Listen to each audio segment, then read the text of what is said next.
বোন, এই বোন, করছিটা কি সেই 7 সকাল থেকে? খাবি না? আয় তাড়াতাড়ি। হ্যাঁ দাদা, আসছি রে আর একটু। সৌমেন আজ মাংস রাঁধছে বোনের জন্য।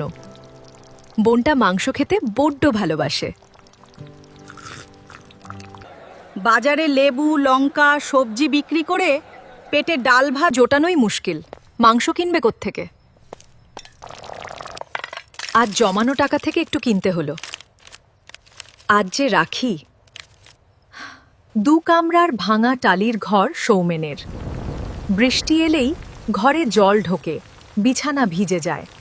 হাতে কিছু টাকার খুব দরকার। চিন্তায় ঘুম আসে না রাতে।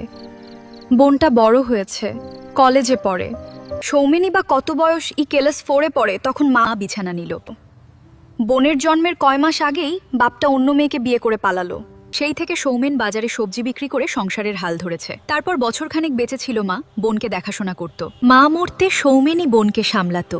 কখনো কোলে চাপিয়ে কাজে নিয়ে যেত, কখনো পাশের বাড়ির পিসির কাছে রেখে যেত। পিসি বলেছিল বোনকে কাজে পাঠাতে। অনেকেই নাকি বাড়ির বাচ্চাকে ধার দেয়। তবে সৌমেন রাজি হয়নি। ওর স্বপ্ন বোনকে পড়ালেখা শিখিয়ে বড় মানুষ করবে। বোনটা প্রতি বছর ক্লাসে পাস দেয়। সৌমেন ঠাকুরের থানে মানত করে। কে দেখো ঠাকুর, যেন ভালো মানুষ বানাতে পারি। তবে ইদানিং পাড়ায় লোকের মুখে শুনেছে বোনকে নাকি এদিক সেদিক ঘুরে বেড়াতে দেখা গেছে। কোনো বদ সঙ্গে পড়ল কিনা সৌমেন ভয় পায়। তবে ও খুঁটিয়ে দেখেছে বোনটা একটুও বদলায়নি। সৌমেন আজ বাজারে সবজি বিক্রি করতে যায়নি। বোনের জন্য পুজো দিয়ে এসেছে মন্দিরে। ফেরার পথে অল্প মাংস নিয়ে এসেছে। বোনটা কি যে ভীষণ খুশি হবে, কিন্তু বোন সেই সকাল থেকে দরজা দিয়ে কি করছে কে জানে। সৌমেন আবার ডাকে। কি রে বোন, কি করছিস? বেরো বলছি, নয়তো। দরজাটা জোরে ধাক্কা দিতেই খুলে গেল। সৌমেন ঘরে ঢুকেই আঁতকে ওঠে। এত রক্ত কি করে? হাত কেটেছিস কেন? এসব কি? ছি ছি, কি করছিস তুই এসব? এই জন্যই পাড়ার লোক তালে। বকিস না দাদা, আমি তোর জন্যই। বেশ কংঘা পিটিয়ে তারপর বনোয়ের হাতে গাঁদা ফুলের পাতা ডলে কাপড় বেঁধে দিল সৌমেন। তারপর গম্ভীর গলায় জিজ্ঞেস করল, এবার বলো, কি করছিলিস তুই?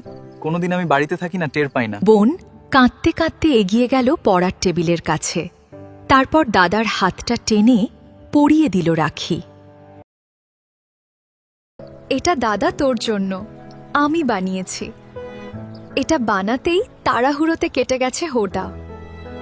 এত সুন্দর রাখি তুই কি করে বানালি? হ্যাঁ দাদা, আমি 2 মাস ধরে জমানো টিফিনের টাকা দিয়ে পুঁতি ফিতে জড়ি এই সব কিনে অনেক রাখি বানিয়েছি। কলেজে বন্ধুরা আমার থেকে কিনলো। কেষ্ট কাকার দোকানে অনেকগুলো দিয়ে এসছি বিক্রি করতে। কাকা 500 টাকা দিয়েছে। দেখ, স্কুল থেকে আরো 200 টাকা উঠেছে। সব টাকা তোর দাদা, এই নে।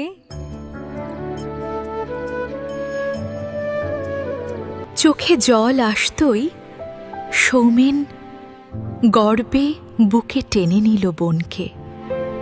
চোখে জল আসতই সৌমেন গর্বে বুকে টেনে নিল বোনকে।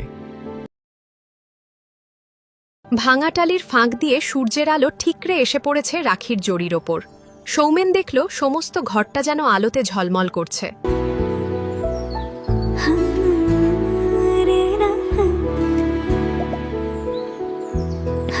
কেমন লাগলো আমাদের 2 ভাই বোনের গল্প? হ্যাঁ, পার্ট 2 চান কি? অবশ্যই জানাবেন। ধন্যবাদ।